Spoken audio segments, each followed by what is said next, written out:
रुद्राक्ष भी अगर आप लेकर आ रहे हो, उसको संभाल कर रखो।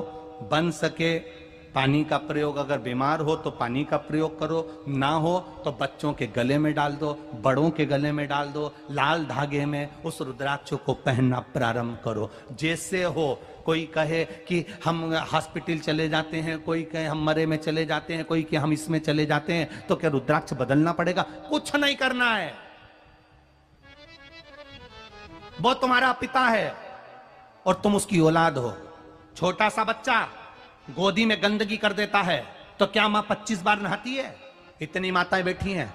छोटा सा बच्चा आपकी गोद में गंदगी कर देता है तो आप नहाते हो क्या? 25 बार नहाते हो क्या? बच्चे की गंदगी साफ करते हो तो 25 बार नहाते हो क्या? नहीं।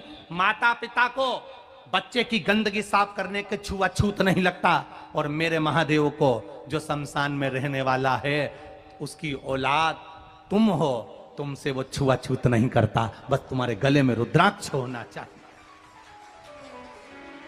तुम्हारे गले में रुद्राक्ष हो, लाल धागे में डला हो, भगवत भजन के लिए। अंत समय में कहीं विपदा की घड़ी आए, कहीं दुख की घड़ी आए, जब कष्ट की घड़ी आए और तुम्हारे पास अगर रुद्राक्ष है, उसको केवल हाथ में पकड़ना और दिल से इस हाथ को हृदय से टच करना। श्री शिवाय नमस्तुभ्यम। कहीं कितने भी जंगल में खड़े हो, उसको याद करना, मेरा महादेव तुम्हारे पास में खड़ा मिलेगा। वो शिव है, ओघड़ी है, वो साधारण नहीं, वो शिव है। जब हम लाल धागे में रुद्राक्ष को पहनते हैं, कई लोग कहते हैं गुरुजी रुद्राक्ष पहनो तो गुरु मंत्र लेना पड़ता है, गुरु दीक्षा लेना पड़ती है। हम कहते हैं तुम्हें रुद्राक्ष मिल जाए और तुमने गले में पहन लिया तो श्री शिवाय नमस्तुभ्यम बोल के भी पहन लिया तो समझ लेना शंकर जी ने गुरु मंत्र दे दिया और शिव ने स्वीकार कर दिया। जाओ गुरु की शरणागति में, मना नहीं है। गुरु के पास जाओ, उसके पास बैठो, नमन करो, उनसे गुरु दीक्षा का भाव लीजिए, अपना सामर्थ्यता के अनुसार गुरु को कुछ दीजिए। जीवन शरीर दिया है, जब तक बन सके तब तक गुरु। रुद्राक्ष 3 चीजें प्रदान कर रहा है। एक, उत्तम स्वास्थ्य। गले में रुद्राक्ष पड़ा हुआ है, हार्ट कभी कमजोर नहीं होगा, हार्ट चलता रहेगा। एक प्रयास करना। एक बेलपत्री शिव पर चढ़ी हुई और उसका फल कितना होता है, उसका बल, उसकी भक्ति, उसका विश्वास। ब्रह्मा विष्णु महेश 64 योगनियां 33 कोटि देवी देवता एक बेलपत्री में होते हैं। और वह बेलपत्री हम हमारे साथ में क्यों रखते हैं? उत्तम फल के लिए, उत्तम सुख के लिए। कपड़े सिलने वाला दर्जी कोई बैठा हो तो उससे पूछना कि वो शर्ट में जेब हमेशा उल्टी साइड क्यों लगाता? बाईं ओर, लेफ्ट में। शर्ट में जेब उल्टी साइड क्यों लगाता है? वो इस साइड जेब क्यों नहीं लगाता? वो हमेशा लगाएगा तो लेफ्ट हैंड में ही लगाएगा, क्योंकि दर्जी को मालूम है कि दिल यहीं पर है, और उसको ये मालूम है कि दिल यहां पर है तो ये मंदिर जाएगा, बेलपत्री चढ़ाकर बेलपत्री उठाएगा तो जेब में रखेगा, जो दिल के करीब रहेगी तो दिल का पावर बढ़ा देगा। एक बेलपत्री को या रुद्राक्ष को या तुलसी की माला को या तुलसी के दल को, भगवान को चढ़ी हुई कोई सामग्री कोई नीचे की जेब में नहीं रखता। रखता है क्या कोई? भगवान को चढ़ा हुआ कोई प्रसाद कोई नीचे की जेब में। ये मेरे भाई लोग जीन्स में मोबाइल रख लेंगे, चाबी रख लेंगे, पर भगवान की बेलपत्री को, भगवान के प्रसाद को, भगवान का सामान को नीचे नहीं रखेंगे, नीचे की जेब में नहीं रखेंगे, वो जेब में ऊपर ही रखेंगे।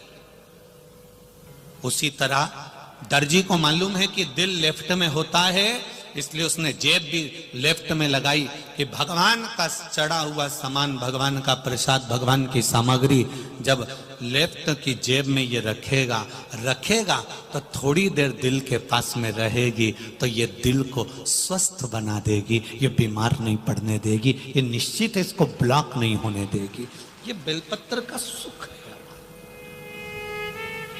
एक रुद्राक्ष के 3 गुण बड़े विशिष्ट हैं। पहला, आरोग्यता देता है, दूसरा हमारा विल पावर मजबूत कर देता है। हम जब भटकते हैं तो हमारे बल को एक जैसा कर देता है, एक जगह स्थिर कर देता है।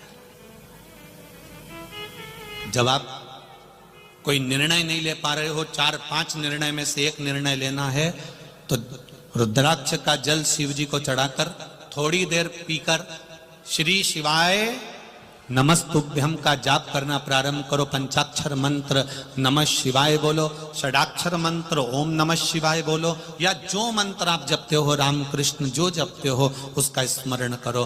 थोड़ी देर में आपका मन स्थिर हो जाएगा और एक जगह का निर्णय पूरा करा देगा। रुद्राक्ष हमें स्थिरता प्रदान करता है, आरोग्य दे रहा है, स्थिरता दे रहा है, और रुद्राक्ष हमको विल पावर दे रहा है, बल दे रहा है, सुख दे रहा है। वो भटकने नहीं देगा आपको, सुख की ओर लेकर जाएगा। बस रुद्राक्ष की कोई कीमत नहीं होती। शंकर भगवान के नेत्र अश्रु से प्रकट हुआ है, शिव ने निशुल्क दिया है, उसकी कोई कीमत नहीं। शंकर भगवान पे चढ़ी हुई बेलपत्र की कोई कीमत नहीं लेता, फ्री उठाओ ले जाओ। शिव जी पे चढ़े हुए जल की कोई कीमत नहीं लेता, आप चढ़ा हुआ जल लेकर आचमन कर सकते हो। बाकी के देवी देवताओं पर जो भी चढ़ता है वो कीमत वाला होता है। पीताम्बर चढ़ा 5-1 हजार का जाएगा, 500 का जाएगा, 2000 का जाएगा। 56 भोग लगाए वो भी पैसे किया जाएंगे, सामग्री लाए वो भी पैसे किया जाएगी। पर शिव महापुराण की कथा कहती है शंकर पर चढ़ने वाली वस्तु शंकर भगवान ने पहले ही पृथ्वी को दे दी थी, प्रकृति को दे दी थी फ्री।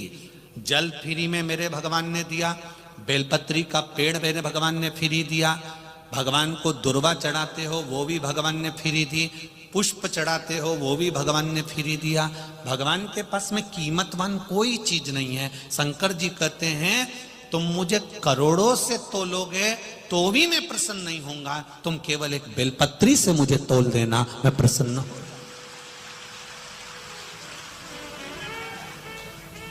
संपदा से परमात्मा कभी प्रसन्न नहीं होगा, संपदा से भगवान कभी प्रसन्न नहीं होता।